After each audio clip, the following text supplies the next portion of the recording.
Hello and welcome to India Ideas, the show which is all about science and tech, innovation and entrepreneurship. I'm Gautam Roy. Today we're talking about the future of health tech ecosystem in India, of course, because healthcare in India, as has also been the case worldwide, has got the digital edge. It's just that the scalpel needs to be sharpened further to provide maximum benefit to all stakeholders, from service providers to patients, of course, like you and me.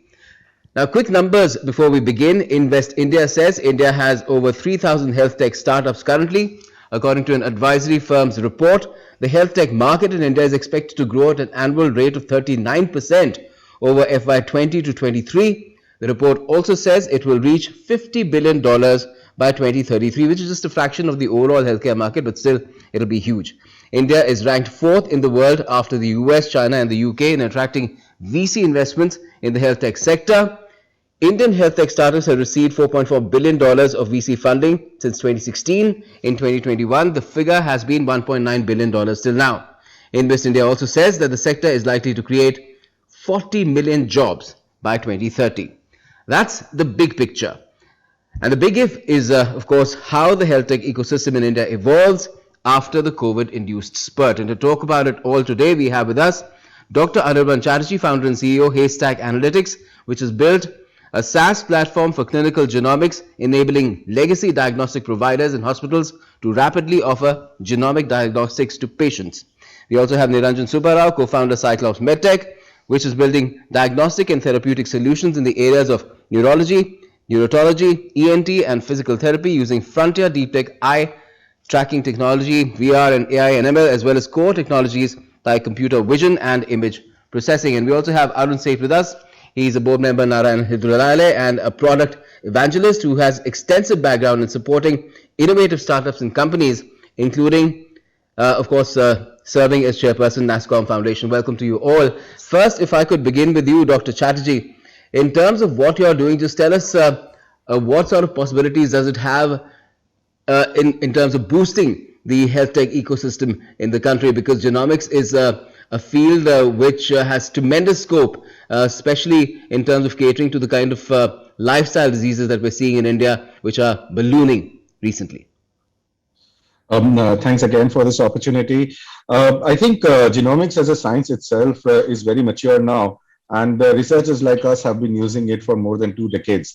The inflection point is, how can this technology go to the last mile? And when I say the last mile, I not only mean the healthcare provider, I also mean the healthcare user, the patient. And this is where genomics and digital technology comes of age. Because what we are now able to do is, without really taking forward the complexity of the technology, you're now able to see reports which are just like your CBC reports and every other report. And instead of just getting a lipid profile, we are able to give you the cardiovascular risk that there is, or for example, the antibiotic resistance that might you have. And you will, in future, the way we are moving into, there is very little possibility you'll be taking a therapy which is not going to work for you. And that is the key part where genomics is going to come in.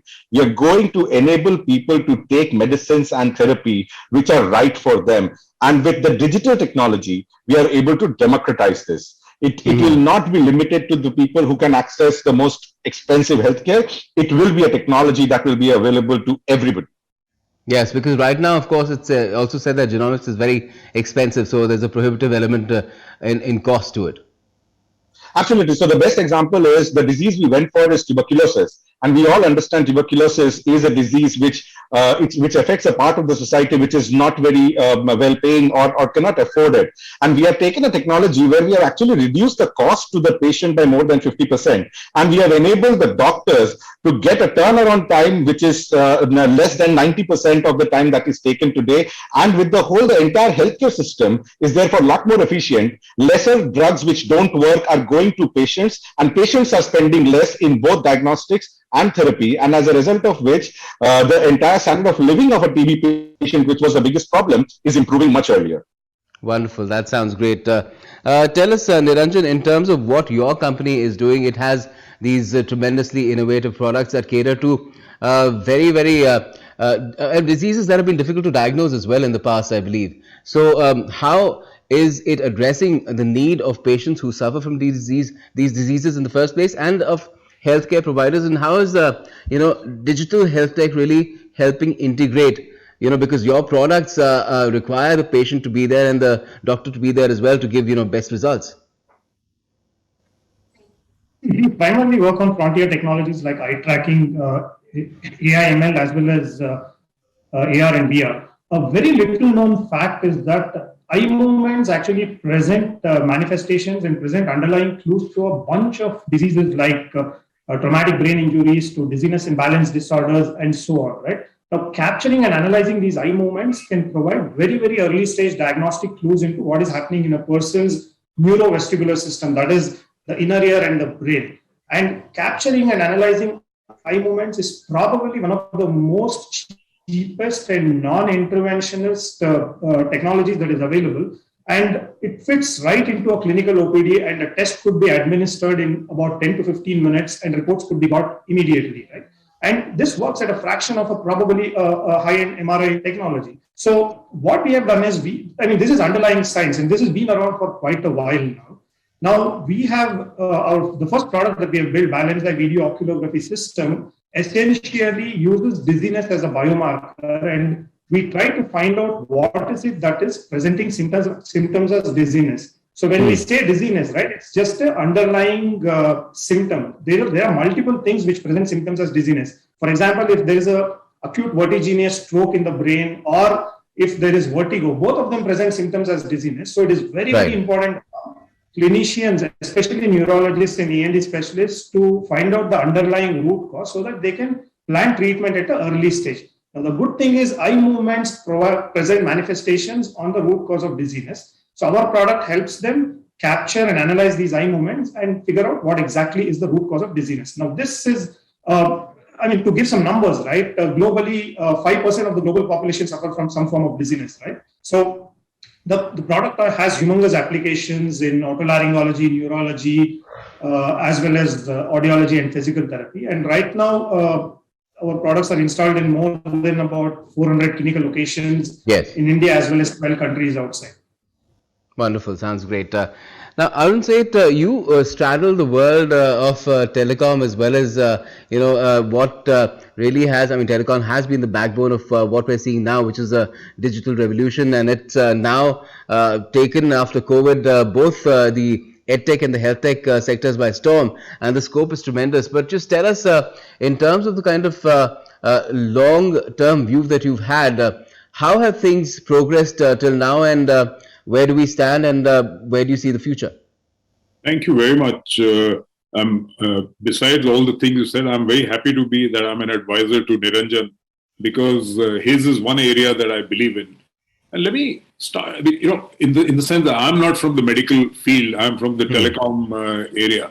And frankly, as you rightly said, telecom is really what will provide you digital health. And let me define what I mean by digital, the advantage of digital health. If all we're going to do in digital health is move paper to digits, we are doing a disservice. I'm saying the current health system, and I sit on the board of Devi Shetty's hospital, Narayan Health. I'm on Jubilant Pharma, and I'm involved with a lot of health tech companies. The current health tech, I would say the current medical system is built on the revenues, everything is built on keeping people sick in some sense. Okay. I'm not meaning it in a bad way. When you do fall sick, you need people to solve your problem. The question to me is, can we use digital technology to keep you well and make sure that you fall sick later? That is the paradigm change that we can bring about. So take, for example, what Niranjan said. People wait too late by the time they get to hospital, because when the symptoms are bad, then you know that you got to go there. But sitting at home using, this is going to be your diagnostic tool, my industry. So if we can use this to track your eyes, as Niranjan just said, to get early signs of dementia and others, you don't have to wait till the disease has really progressed so far. Same way, I'm involved with another company called Sonde Health, which it uses voice biomarkers. You speak for 6 seconds and it tracks you, it personalizes your baseline and then tracks changes for respiratory, for mental issues. Same way, I would even prefer to would say that India has the best chance in this one, that we have ancient wisdom. Our Veds would, catch your nerves for your nadis, and there were multiple nadis. That training was 30 years. If we can make that, and Anirban, this is for you, to take that ancient wisdom, what's the good part of it, convert it into sensors, into an algorithm, and you can have a lot of that ancient wisdom, which is all right, to come to you and keep you well. That's the secret, what I would say, that the industry needs to pick up, rather than continuing to worry about, how long is the patient going to stay? Can we sell him some more? That's currently what happens. Yes. If I have another minute, sure. There's another company that I'm involved with called Twin Health. We reverse diabetes in that. Putting a IoT device on your arm for continuous glucose monitoring, and using analytics, and we can actually get rid of your diabetes. And the business model is wonderful, that they pay a certain sum, including the medication. But if the patient continues to be sick, we will lose money. So we are aligned to keeping you well. So even the business model needs to change. Sorry, I've given a lot of crazy ideas out here, but we love crazy ideas. It's for you young guys to pick this up and make it happen. Oh yeah, I'm sure. Both Niranjan and Anirban are listening very attentively. And Anirban, just tell us, in terms of if you talk about what has happened in the COVID phase, people have realized that health is extremely important, and that it can be far more convenient and cost effective, perhaps as well, when you take to it digitally. But tell us about the learnings of what still stands in the way of maximizing the benefits of this, and how is it being solved currently? So I think one of the things which we can all relate to is it's a very shallow example to take. When we buy a mobile, we look at what the RAM is. When we buy a car, we look at what the BHP is. When we approach the healthcare system, we never ask what the problem is. And then there is this circuitous route of discovery of the problem and then the solution. And there are two aspects to this. One is the healthcare providers are extremely committed to provide the right solution, but the patient itself right now, with access to global intelligence, so to say, or information, so to say, is already thinking that for everything there is a solution on Google, and it's a dichotomy between information which is not credible and the clinician which wants to actually provide the right solution. And this is, I think, has changed in COVID. Simple thing, right? We have never asked this question, right? Somebody in my, if my neighbor got COVID, we never asked the question, "Are isko kahan se aaya?" Right? It's a very important question to ask. It's a question which changes the way we think of disease, the way we think of prevention, the way we think of cure, right? I think preventive health is going to take a large stand in this entire scheme of things, as Dr. Arun Seth was pointing out. Preventive is one of the things going forward, and the readouts that are required. So whether it's an IoT device which is monitoring your glucose, or it's an AI-based ECG monitor, again, it democratizes it. Think of the way we have approached healthcare. We always end up in AIIMS and CMC Vellore because the doctors are amazing there. The doctors are amazing because they see the most difficult cases. If we can take all that learning and put it into the AI, then that learning is now available everywhere, and everybody need not get to the same ecosystem. And that, I think, is the contribution of COVID, where preventive health has taken center stage. And one of I think the big hurdle to cross from here to the next level is, as we take this leap of completely changing the way we look at health. I think you have pointed it out very, very well. Instead of trying to solve when we are sick, can we not get sick? This chasm where the industry has to shift from treating to preventing is going to be challenging across economies and behavioral change. That's the big change that needs to be driven. Definitely. And Niranjan, if we know that preventive healthcare is the way to go, and there are various ways of doing it. One is, of course, you have a better lifestyle and adapt, regular exercising and good eating habits. general lifestyle habits should be there, and there is of course a digital way of guiding it as well. There are so many tools that are already in the market, but if that is the way to go, then data becomes all the more important, and integration of patient data and all other data that is required to come to a conclusion about what is the disease actually and how to treat it, that is paramount. Do you think that is something that is yet to evolve in the manner that it should, perhaps worldwide and definitely in India, and the National Digital Health Mission, Ayushman Bharat Digital Health Mission will go a long way in helping in that endeavor? Absolutely. So, see, we have shown the world UPI, right?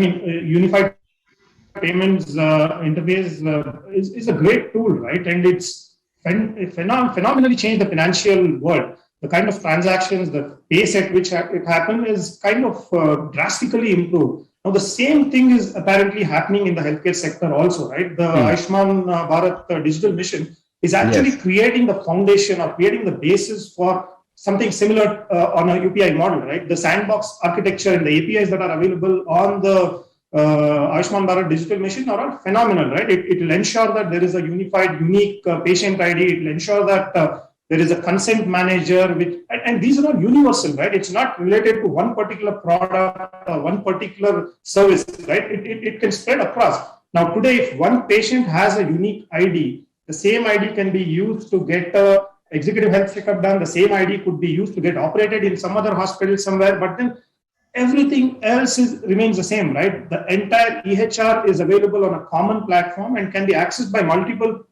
people based on the consent given by the patient. Now, this is the paradigm shift that is actually happening, and I'm really happy that the government apparently is creating this very much required infrastructure backbone.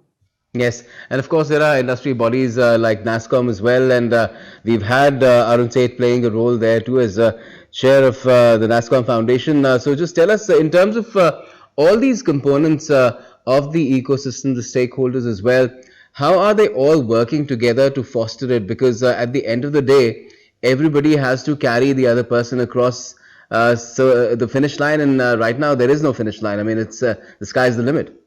I completely agree with you, and the word underneath, which is the elephant in the room, is interoperability. Every provider wants to have their own system so that they win the world.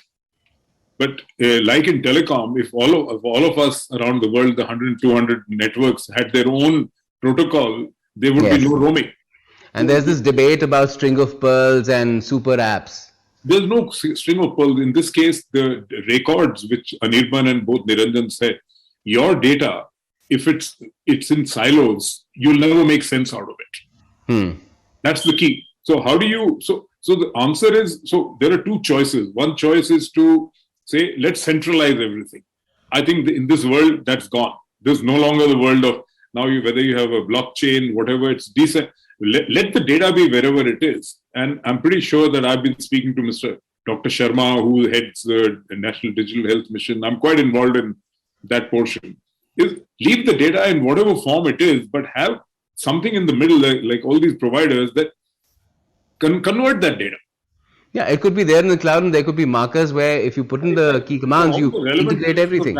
So when the doctor requires you to diagnose you and needs to say that, you've been operated 3 times, you have this record, you have this lab report, everything. And now the value which Anirban, people like what you're doing is you need granular data. The AI is totally dependent on granular data. So which is what your wellness data, which nobody ever looks at. A doctor, for example, I had incubated a company called Healthify Me, which is doing really great right now. So your health data, it tells you the pattern tells you more than the point data. The patterns is really the key in this one, rather than having a more expensive machine. Even a cheaper machine, and I'm sure Niranjan knows that, but it's giving you data where the inaccuracy is accurate. That's all you need. The inaccuracy needs to be accurate. Okay. You can still get a lot of sense out of that.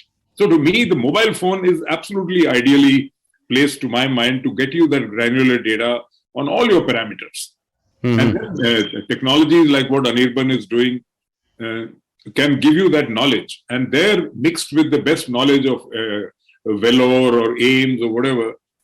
Everybody can then access that particular algorithm and Mhm. use that to give better diagnosis. And what Yes, because in terms of even in the COVID, even in what the COVID COVID has done is phase. wonderful. One of the Uh-huh. things that most people don't know, that till COVID hit, technically telehealth was illegal in the country.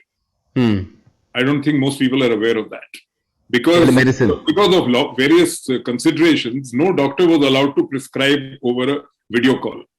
That's the first thing that changed. The government allowed doctors to prescribe over a video call. Right, but even telemedicine, some have found Anirban to be a bit limited, because if you want real time immediate vitals of a patient, it has some limitations. So you think there will be ways to get around it in the immediate future itself? I'll give you a very good example that we are working on. We're working on sepsis. It's a typical condition which leads a lot of people to ICU, and is give or take results in 40% of deaths in ICU.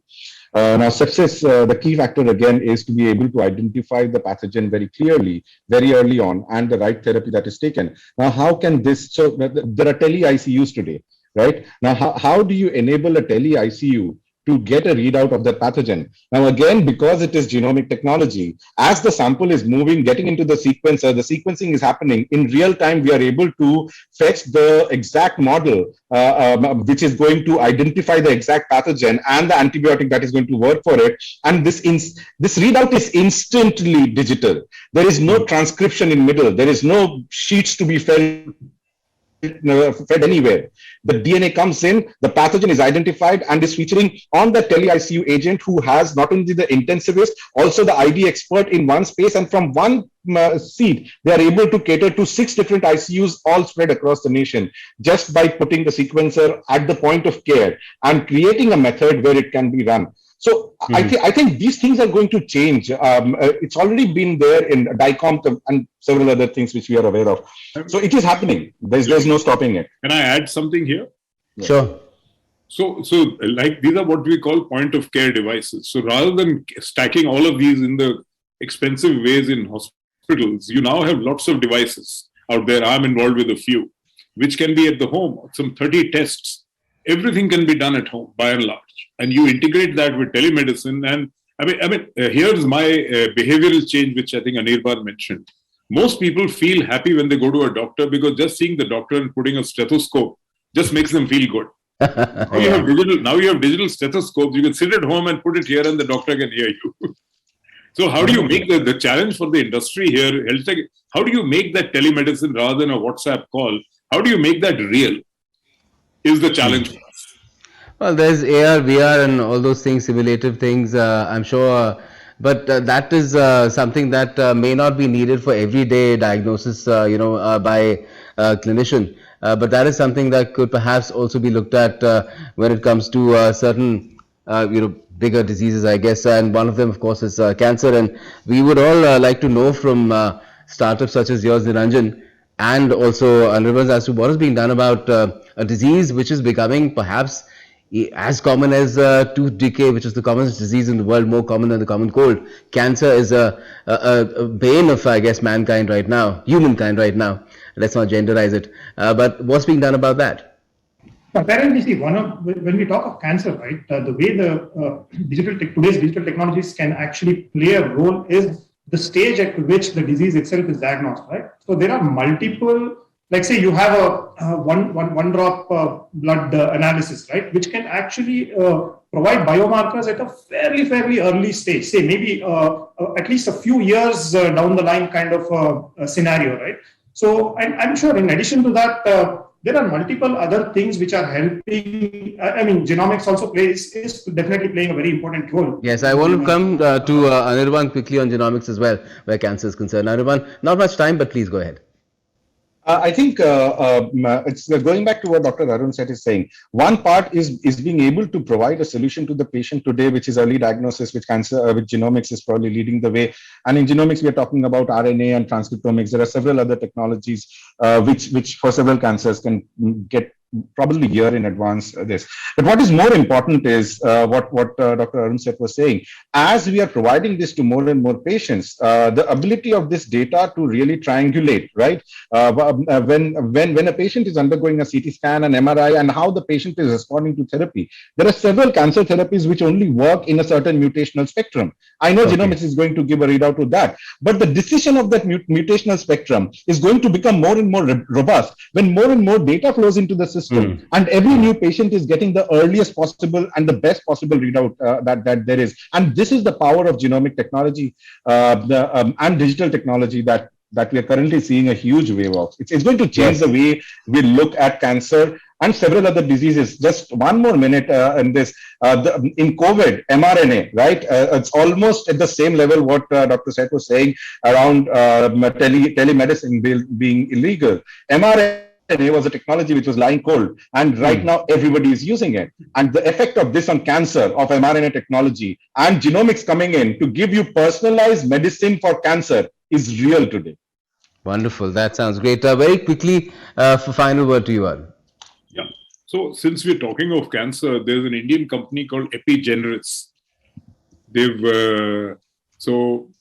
And that, I mean, is just being implemented. They're setting up labs in India.